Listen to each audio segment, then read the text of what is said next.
My name is Alessandra Amin. I am a graduate student at UCLA, and I am here presenting work related to my dissertation on modern Palestinian art. New directions in the study of the Arab world seemed like a really provocative workshop for me to participate in because as an art historian,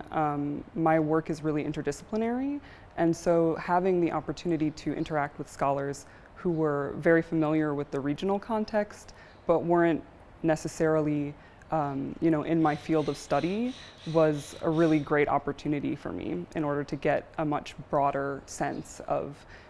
how can I make my work more legible to scholars in other disciplines. I think that the feedback that I got was really valuable